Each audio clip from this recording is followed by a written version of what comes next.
Hi, this is AJ, and today I'm going to talk a little bit about one of the apps I use for my gardening.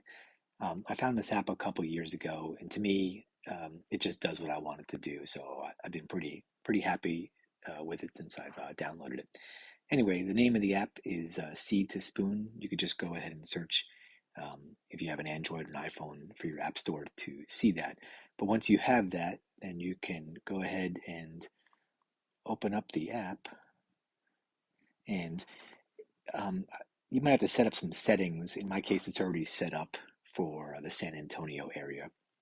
But once you come into it, you'll have a list of plants that you have here. But the really cool thing about this is as you start to track things, it can kind of lay out your garden for you. So, for example, I'm getting ready to put tomatoes into the ground.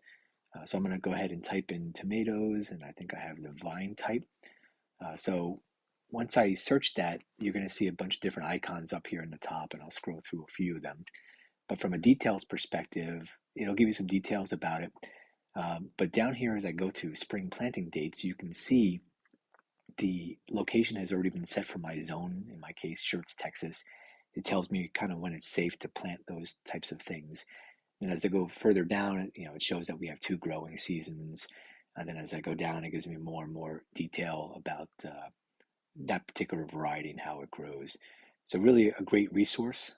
In addition to that, I can click on the Friends tab up here, and it tells me the types of plants that you can plant next to whatever you're putting in the ground. So a lot of people like to put, I believe it's these marigolds next to their tomatoes. It seems to be some type of symbiotic relationship. And then finally, you have this pest area, so the things you should be looking out for, what kind of pests are associated with this particular plant.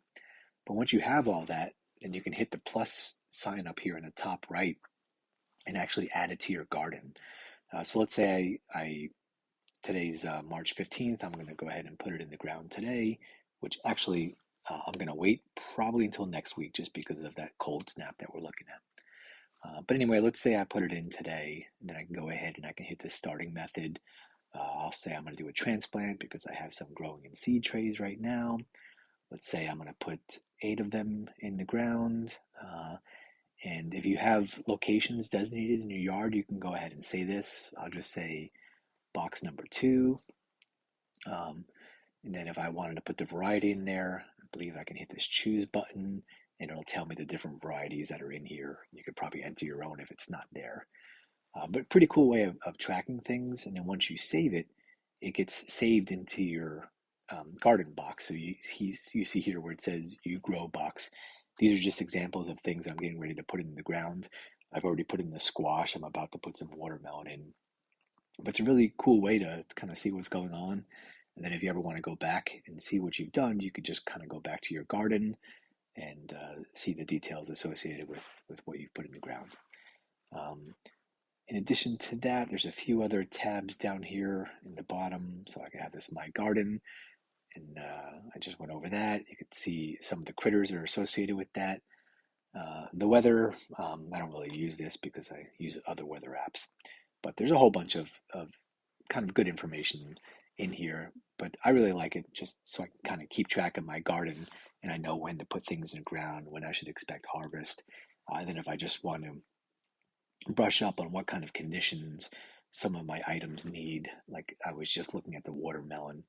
So I've grown watermelon, but I'll come back down here and say, okay, what is it looking for? Okay, it's looking for full sun. This is what the watering looks like. Okay, I should use an all-purpose fertilizer at planting and first bloom. So it's just a pretty quick reminder, and then you know all apps are trying to sell you something. So if you scroll down here, you'll see some other things that they're trying to sell you. I'm not affiliated with this app in any way. I just use it, and I use the free version.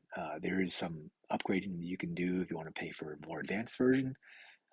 Me personally, I don't feel like I need that, so I don't do that. But I just use the basic version, and it's worked pretty well for me.